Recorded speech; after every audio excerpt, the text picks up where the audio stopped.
What's up, y'all? Serge here. I'm a developer experience engineer at Sentry, and in this video, we're going to go through setting up Sentry inside a Next.js application.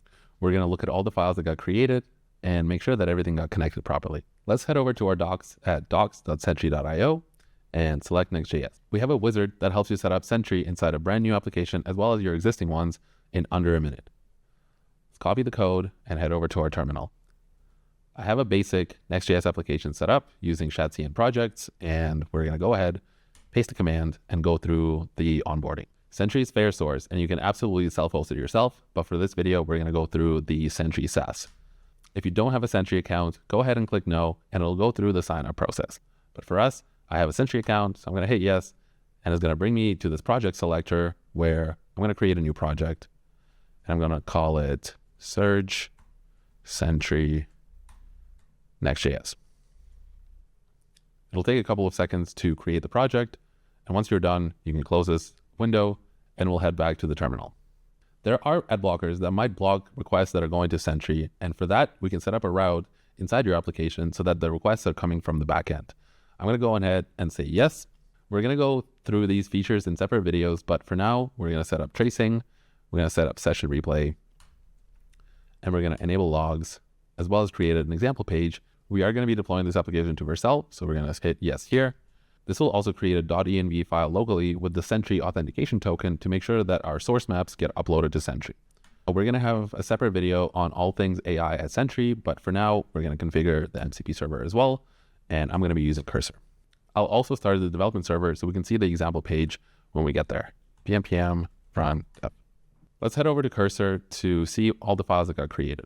Next.js has 3 different runtimes: the browser, Node, and Edge. In order to monitor the full application, 3 different Sentry configurations need to get created. One of them lives in instrumentation client.ts.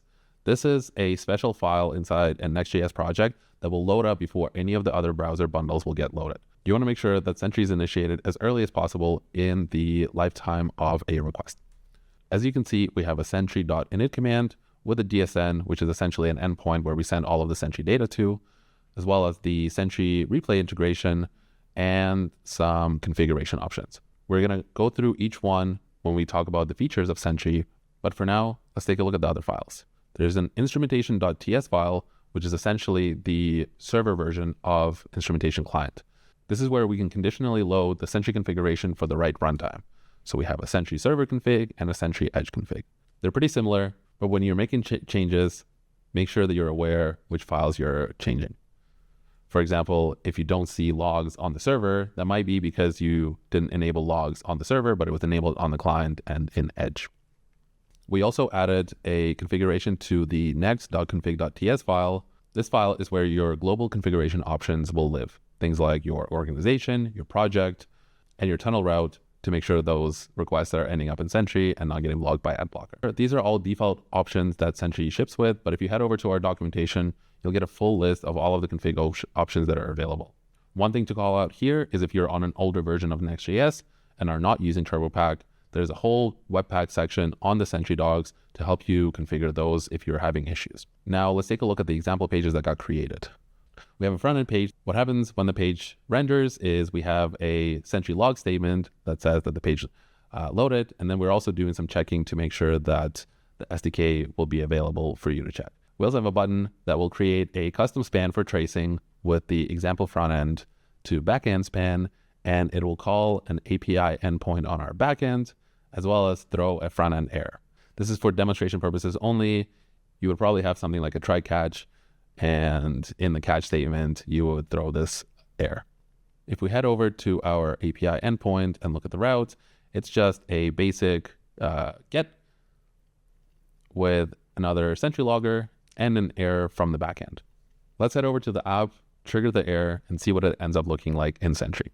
We'll go to localhost 3000/Sentry example page. We're going to open up the console and throw a sample error. As you can see, the sample front-end error got caught. Let's head to Sentry and see what this looks like. When you load up Sentry, you end up in the issue feed, and this is where we can see those errors that we just triggered from our application. Let's double check that the log showed up. We're going to go to Explore and we're going to go to Logs. You can see the Sentry example page loaded. You can see the user clicked the button and you can see the example API error. We're also going to go to traces and see all of the traces that came through. The best part about Sentry is that everything is trace connected. And what that means is if we head back to our issues and check out one of these errors, you will see all of those things that we saw individually on other pages, all within one page in one single context. You'll see things like the browser, release, environment. You'll see the stack trace. Now, keep in mind, because we're in development, no source maps were uploaded to Sentry, and that's why you're seeing these minified chunks. We're going to go through source maps in a separate video, but for now, if we scroll down, you'll see the session replay that got a recording of a user hitting that error, as well as the logs that were associated with it and the trace preview of this interaction. You'll see additional things like tags, context, which you can customize further and then be able to search by these to find the errors that you care about the most and fix them faster. Head over to our documentation, and if you have any more questions, let us know. Thanks. Bye.